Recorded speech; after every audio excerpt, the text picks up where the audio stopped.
It's with great pleasure that I welcome today Warren Weiss. Warren's very well known in the industry as Bunny Weiss. That's his nickname. I've known him for a very long time, and he was a founder at I was a general partner at Foundation Capital for many, many years, which is where I got to know him. But actually, our families go back a long time. My husband, Dominic, and Bunny worked together at Next under Steve Jobs and lived a very exciting time in our industry. And more recently, Bunny has started his own fund, WestWave Capital. Bunny, welcome to the show. Great, Sharmana. Thanks for having me. It's an honor to be back with you again, and certainly known each other a long time, and great respect for you and what you're doing with your audience. Well, and you have very recently invested in one of the 1Mby1M companies, so it's I have. You've had a chance to work together a bit recently. Yeah. Yes, yes. I wanted to thank you for the opportunity to get introduced to Fullcast.io, which is in the enterprise sales planning arena. We're very excited to be an investor, and we appreciate the referral that you gave us. And I thought you would be the perfect investor for that company because of your background in sales management. And it's, you know, one of the issues that we faced while we were funding that company is that everybody in the industry asks, what is the AI angle to this company? I'm like, this is not an AI company. It's a workflow and automation company. Yeah, if you can't deploy your sales force effectively, I think you're in a lot of trouble in today's technology world. Yeah. So let's start with a little bit of what you are thinking about doing with WestWave Capital. It's obviously a new project that you're doing. So what's your investment thesis? What's the fund size? What do you want to invest in going forward? Yeah, no, that's great. Yeah, great. Thanks.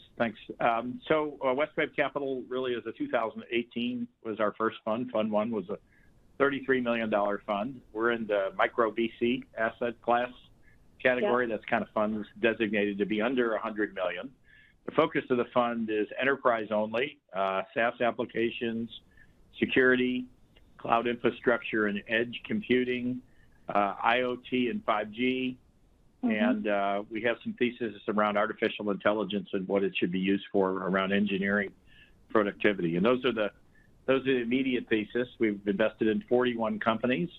We've had 7 exits to date. We're soon to have a few more there, so the fund's off to a good start. And we're raising our fund 2, which I can't talk about publicly, but it'll be a little bit larger.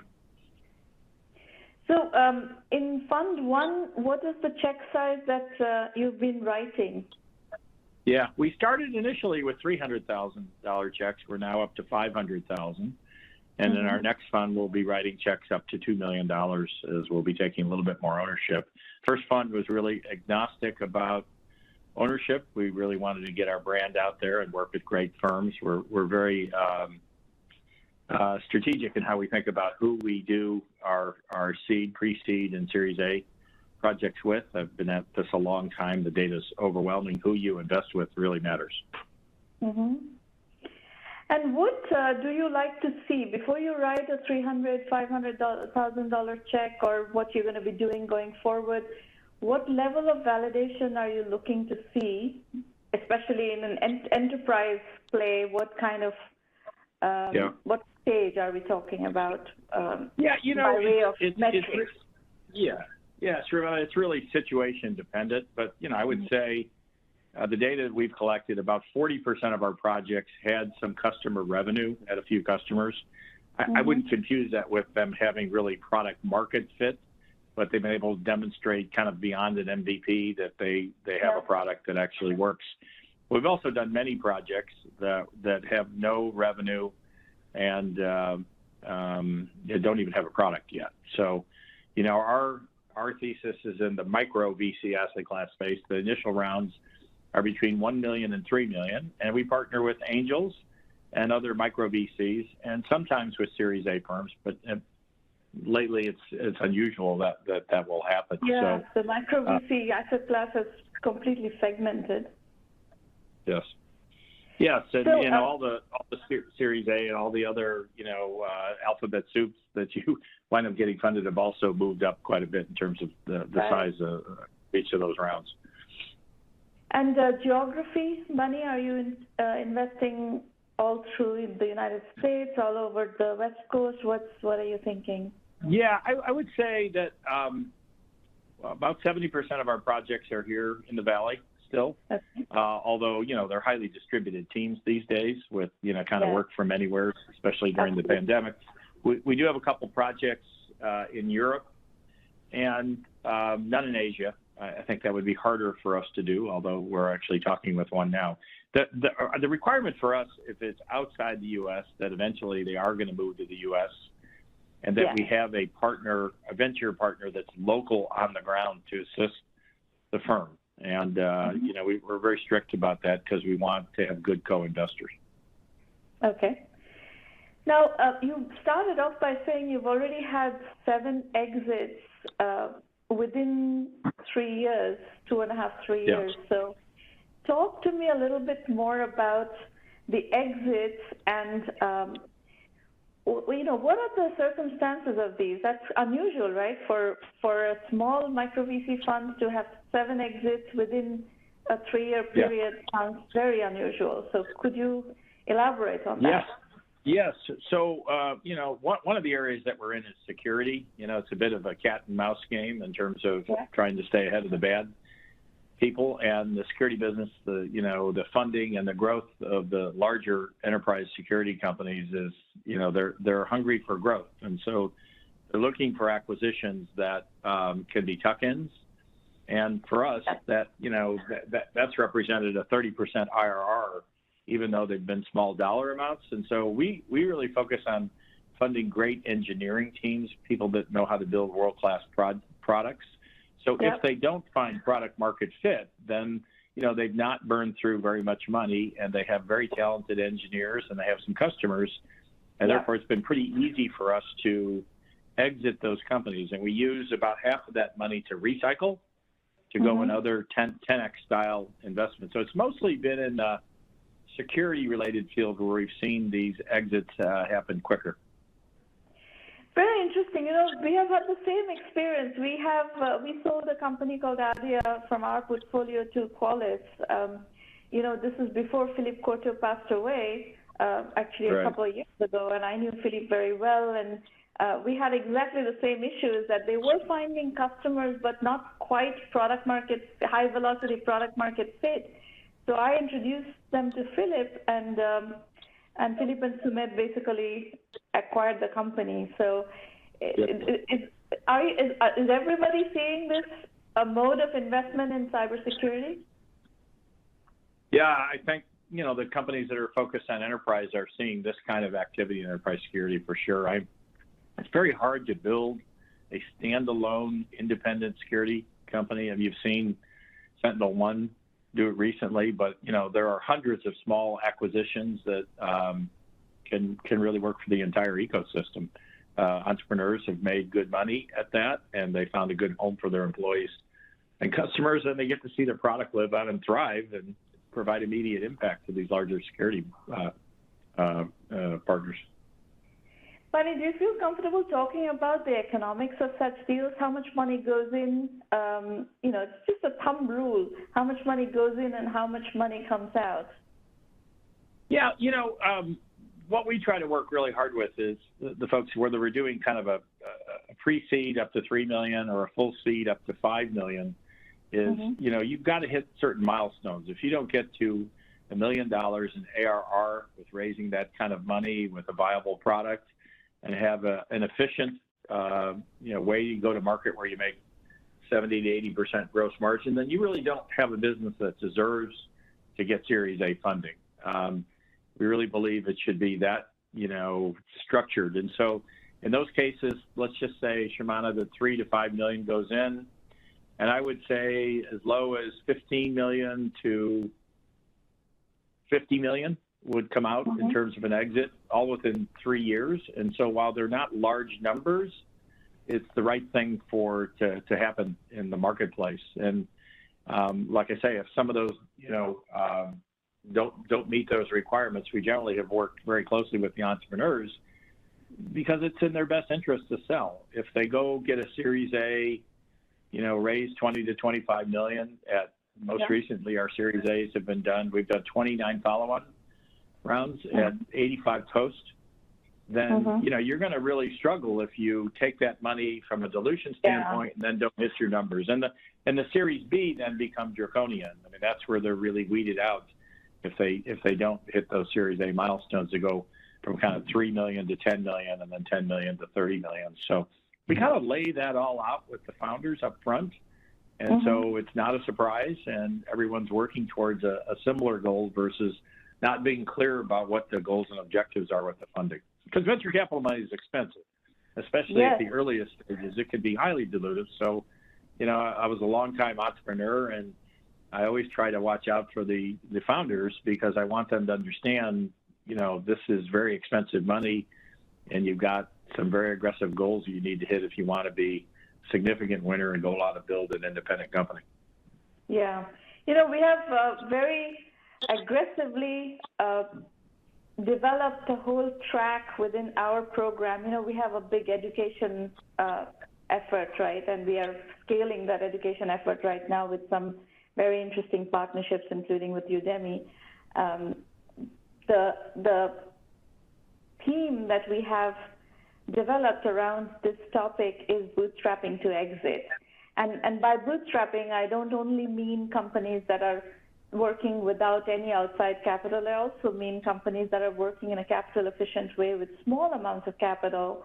But it's the same philosophy that you do things very capital efficiently and get to certain milestones such that without making the exit price too high, you can actually exit and have a good outcome for everybody around the table. Right. So you've answered one of the questions that I had in my original talking points that I had shared with you, is that are you chasing unicorns only, or are you also open to the smaller exit schemes? That's where we started. They have this term mini-corns now. So we have a number of companies that have been named mini-corns, which could become future unicorns. I don't really pay any attention to that, Shriman. I've been doing this a long time, and you're rewarded, by your execution, not by what you say. And that requires you to get customers, keep customers, grow them efficiently. And, that's what we're looking for. And, at the stage we're at, you're going to have a fairly high mortality rate. And if you focus on building great products, then, we've been very fortunate. We haven't had a single loss in the portfolio in 3 years. I can't remember a time in my I've been a venture investor for 21 years now. I can't remember a time in history that's ever happened. I don't know if that means we're actually doing a really good job, or it's the sign of the times because there's so much capital available, both strategically and from a venture standpoint. Well, I think the number of companies that have critical mass and can acquire is much, much higher now than what it was even 10 years ago, right? I mean, look at the crop of SaaS companies. There are so many public SaaS companies, so many SaaS companies that are now owned by private equity, the Thoma Bravos and the Vista Equity Partners that are now trying to do roll-ups and blah, blah, blah. So there are many more exit opportunities than there ever was earlier in the venture capital history. Yeah, no, that's a great point. That's a very important point. The private equity late-stage buyout firms like the Thoma Bravos that you named have been extremely aggressive and offer valuations in many cases are close to what strategics used to offer you. And so you have a bidding war, and now you've got more players in the pool that want to acquire. So when you're working with these, bankers, they're able to get a much larger set of firms interested, both strategics and buyout firms, because everybody, the market caps are pretty healthy in all these spaces that we play in today, and they've got to keep growing these companies aggressively. Otherwise, they can't continue to be a public company or get public. So what is your analysis of the other channels of enterprise computing today. We've talked extensively about cybersecurity. We've talked about bootstrapping to exit or capital efficient to exit early on. In the context of cybersecurity, do you see that applying to the other avenues of enterprise software? Yeah, for sure. We have a thesis around each one of our current investment strategies and analytics. We believe the world needs to look more like Google search, rather than learning SQL and mundane languages to try to extract data. There's so much data available today that you should be able to use neural networks and machine learning, artificial intelligence technology to abstract that so that the end user can actually ask an English question versus write a report. And in the area of multi-cloud, years ago, I funded a company called Clicker that was bought by Cisco, and it was one of the first multi-cloud management companies. I remember talking to my partners at the time saying, well, Amazon's going to own the cloud. And I said, well, it never works that way in the IT industry. So in the multi-cloud world, you kind of got the big three with Google, Microsoft, and Amazon. So every part of the stack, database, networks, analytics, security, all those have to be rebuilt for a multi-cloud environment, observability, and you see lots of winners in that space doing multi-cloud kind of management with breadth and depth that Kubernetes brought to market and the ability to orchestrate between clouds. It's offered lots of startups a great way to be vendor, avoid that traditional vendor lock-in. So lots of great things going on there. And then, one other space, everybody talks about artificial intelligence.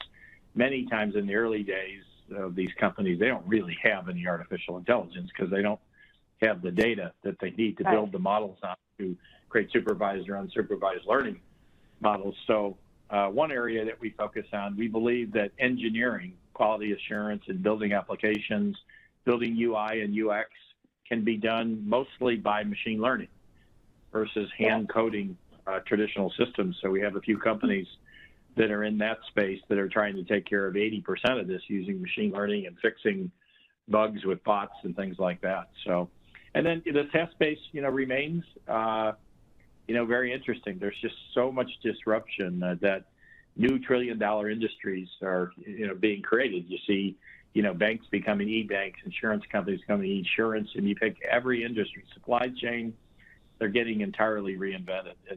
And then one more area that's interesting is blockchain. We don't do any cryptocurrency, but in the enterprise blockchain space, we've seen some terrific use around supply chain and security around anti-money laundering, combined with database technology to offer very efficient, highly secure SaaS applications. So we're seeing a real resurgence in that area.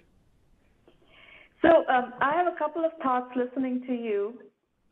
One is all these areas we are talking about, whether it's multi-cloud, whether it's AI, machine learning, blockchain, all of these, and also the vertical SaaS, each one of these are talent war scenarios. They are highly specialized areas. There's not like abundance of people who have great expertise. And that's also another driver, I think, for these acquisition scenarios, because the larger companies are also trying to hire talent. So one of the ways they hire talent is by acquiring smaller companies. So that also creates a conducive environment for these smaller exits. Mm-hmm. Mm-hmm.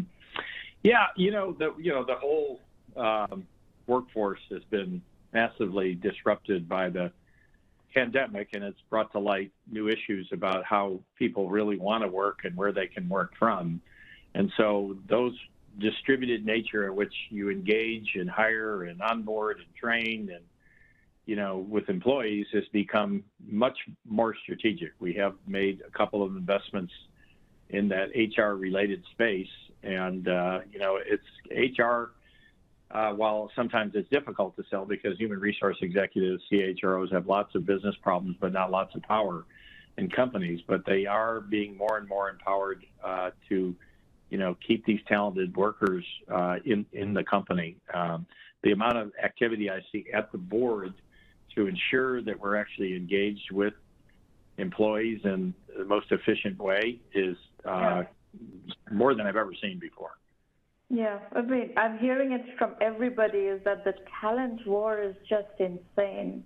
Just because there's so many companies out there, right? There's so many small companies and there's so many mid-sized, large companies. Everybody needs a finite pool of talent, and the output of new, sufficiently trained people is not at that level. Which actually, were you going to add to that? Yeah, just one other thing I would mention. I think the workforce of the future has to be thought about in terms of both human and, both robots and drones, because work augmentation that's taken place by those. We just funded an insurance company that just does insurance on robots and drones, because there's so many of them being used. And, there's a great fear amongst factory workers that robots would replace them completely, but exactly the opposite is happening. They're allowed to do the mundane tasks that it's hard to hire and keep people for, where they get hurt all the time. And workers can, grow into new jobs that are more strategic from a supply chain or manufacturing or customer service standpoint. I think everywhere all of us go today around the United States and even around the world, everyone's trying to hire people. So I think the workforce of the future has to consider those other options as part of the task to be able to, have enough talent to run these businesses and grow. And facilitating all that, there are startup opportunities that are growing in the HR area as well. The other one that I think you would resonate with and have thoughts on, Bunny, is what we experienced with Fullcast.io. These guys, the Fullcast.io team, came out of Salesforce.com's sales ops organization. They were very, very deeply knowledgeable about sales ops. And that's what they built their whole sales management system around. It was not AI, it was not machine learning, it was really deep domain knowledge in managing sales operations. Now, this team exists in many other functional areas, many other vertical domain areas where there are deep domain knowledge that can be programmatically automated and software built around. I imagine you're seeing this in many other industry sectors, right? Yes, we are. The Fullcast team is quite interesting because they understand the complexities of multi-channel global sales planning and territory management and doing it efficiently. And it's amazing how long it takes a large company to reassign new territories every year, every quarter, new product line, acquisitions, merge them in. And, everybody says, well, can't Salesforce do that? And the answer is no. The second piece I would say is sales operations and marketing operations are very tied in with this area that's growing fast called revenue operations, because they're integral to understanding both the, revenue opportunity and the cost to service that revenue. And, SaaS metrics are so focused on trying to understand the CAC ratios, what it really takes to, find, deliver, sell a customer, that those two areas now, which you would think, time would have enough automation by now, are just large white spaces available to. Yeah. That was surprising to me when we started working on Fullcast.io, is how wide open that area still is, and that tells me that there are many industry segments which are far more backward. I mean, we are talking Fullcast.io is selling to cutting-edge SaaS companies and finding white space. So now if you look in manufacturing, if you look in logistics, and if you look in, industry segments that are not as, as advanced, there's a ton of workflow white space. And it doesn't need to be AI. I mean, eventually you introduce AI and you will find opportunities to introduce AI, but there is just bread and butter workflow automation still wide open. Yeah. No, it's amazing. The more transparent that the data on who's doing what in your companies and how customers buy, there's more opportunity to really understand both business processes and mine data to make things more efficient in all these enterprises. They're still incredibly inefficient, most of these large enterprises. Yes. Bunny, any thoughts on specifically opportunities that you have identified out there that you would look for a company to invest in, just so that our audience is aware of, specific problem domains where you see possibilities? Sure. There's this new concept, or fairly new concept, known as data stitching or application stitching, and these are things that fall like into customer service. We funded a company called Loops, where they're putting together data and application business processes to get new insight. For example, combining product management and engineering data with real customer service data, and really trying to intersect those two so you can understand what it is that the customer's actually asking for and what the responses have been. Because a lot of these applications reside in the cloud now, there's a whole new set of, I could kind of simplify it by saying middleware, but it's really new ways to integrate data between applications in real time, as well as create next generation set of analytics using AI. The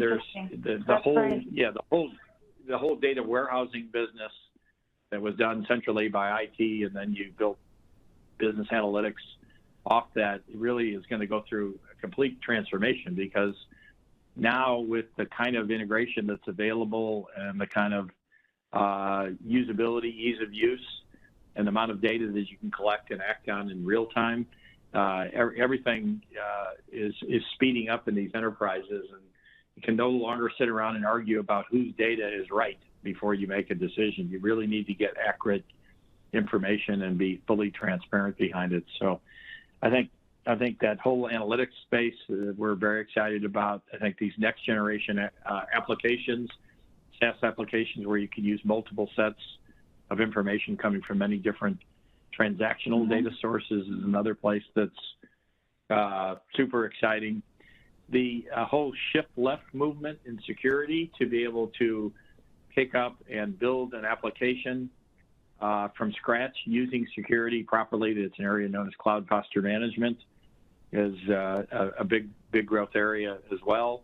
And of course, we've been waiting for the, what used to be the industrial internet, then was clean tech. It's now, back in some forms of ESG and other things. The whole IoT connectivity is really starting to rapidly take off, and there's new applications and new security, and it's a very exciting space that, companies used to think about doing digital transformation in 10 or 20 year slots.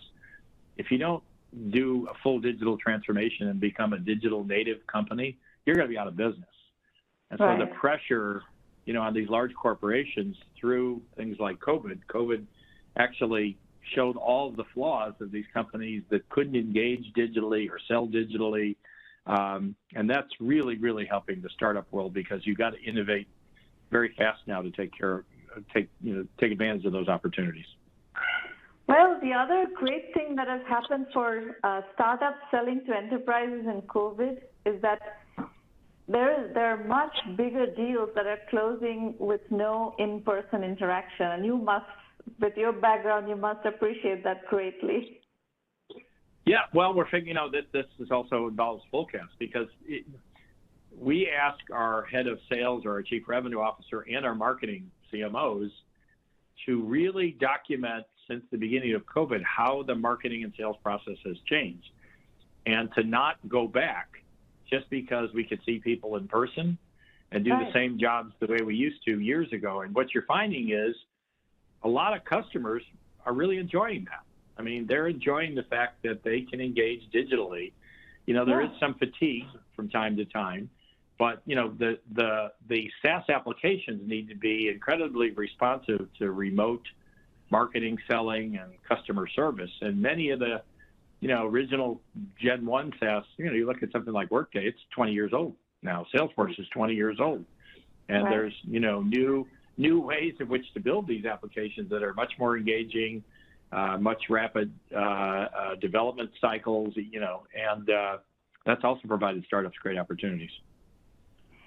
Very good. Great conversation, Bunny. I should let you go. I think you're in the car. Yeah, no, I actually got back home. I apologize to your audience about, I tried to sign on, so I'm sorry I was late and sorry I couldn't see you in person, but thanks for the invite. Most welcome. We'll talk again soon. Take care, and thanks for coming. Invest to dominate. Bye. Take care. Bye-bye.